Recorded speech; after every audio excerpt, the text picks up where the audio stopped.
Welcome to medical मेवन। तो concept series का हमने आगाज कर दिया है और ये उसका पहला लेक्चर है। यहाँ पर हमने केमिस्ट्री का पहला कंसेप्ट उठाया हुआ है, that is the element having higher composition in given compounds. तो मैं आपको तरीका बताने वाला हूँ कि अगर इस पर क्वेश्चन आ जाए तो वो आपने कैसे टैकल करना है, वो आप उसको बिना कैलकुलेट करके कैसे सॉल्व करोगे। इसमें आपसे नाइट्रोजन की हायर कंपोजिशन का पूछा गया है।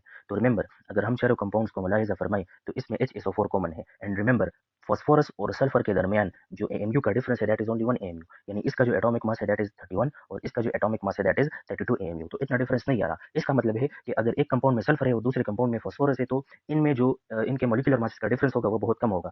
तो डिनोमिनेटर में हमारे पास इनके मॉलिक्यूलर मासेस आएंगे तो उनकी वैल्यू इतनी ज्यादा नहीं होगी कि वो इस ऊपर वाले न्यूमरेटर को इफेक्ट कर सके ज्यादा। तो ऐसे क्वेश्चंस में हमने देखना है कि नाइट्रोजन की तादाद कौन से वाले में ज्यादा है। तो यहाँ पर ए ऑप्शन में इसकी तादाद 2 है, यहाँ पर इसकी तादाद जो है तो वो 1 है, और थर्ड वाले में नाइट्रोजन की तादाद 3 है, जबकि फोर्थ वाले में भी नाइट्रोजन की तादाद 2 है। तो यहाँ पर अगर देखा जाए तो जो थर्ड ऑप्शन है इसमें नाइट्रोजन की तादाद सबसे ज्यादा है। इसका ये मतलब है कि हमारे पास करेक्ट ऑप्शन ये है। रिमेंबर, यहाँ पर नाइट्रोजन का जो एटॉमिक मास है वो 14 है, क्योंकि काफी ज्यादा है। इसलिए अगर यहाँ पर डिनोमिनेटर में इन चारों में इनकी वैल्यू में 10 से 15 एमयू का भी डिफरेंस हो तो इट्स ओके, इतना मैटर नहीं करता। ठीक है, फिर भी हमारे पास नाइट्रोजन जो न्यूमरेटर है ना तो वो ज्यादा आएगा, इसलिए हमने उस ऑप्शन को देखना है जिसमें नाइट्रोजन की तादाद ज्यादा हो। तो दैट इज सी ऑप्शन, जहां पर ये पिछला वाला ट्रिक काम नहीं करता।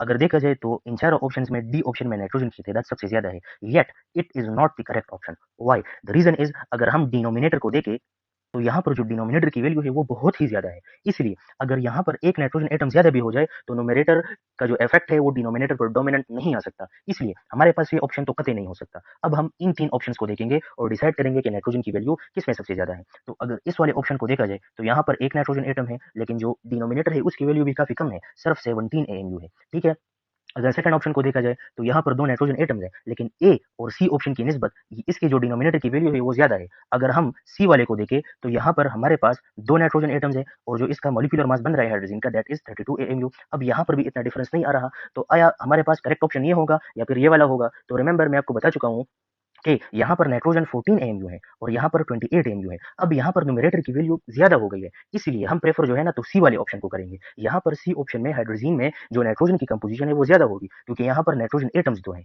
यहाँ पर इसका जो डिनोमिनेटर है उसकी वैल्यू तो कम है, बट स्टिल यहाँ पर भी कुछ ज्यादा तो नहीं है। अब अगर ये हमारे पास कोई 60-70 एमयू होता तो फिर हम इसको प्रेफरेंस देते, लेकिन यहाँ पर जो कि 32 एमयू है फिर भी इतना ज्यादा चेंज नहीं आया इसमें, और यहाँ पर न्यूमरेटर भी ज्यादा हुआ है, इसलिए हमारे पास जो करेक्ट ऑप्शन होगा दैट विल बी हाइड्रोजन। तो ये इस कंसेप्ट पर दो एमसीक्यूज थे, जहां पर आपने डिनोमिनेटर को देखना है कि हमारे पास डिनोमिनेटर पर इतना फर्क तो नहीं पड़ता। अगर इतना फर्क नहीं पड़ता देन आपने हायर कंपोजिशन ऑफ नाइट्रोजन के लिए जाना है, और अगर ऑप्शन में एक ऑप्शन ऐसा हो जिसमें डिनोमिनेटर की वैल्यू बहुत ज्यादा हो तो simply you have to eliminate that option, और फिर जो बाकी ऑप्शन है तो उनमें आपने हायर कंपोजिशन ऑफ नाइट्रोजन को देखकर डिसाइड करना है कि कौन सा वाला करेक्ट ऑप्शन है।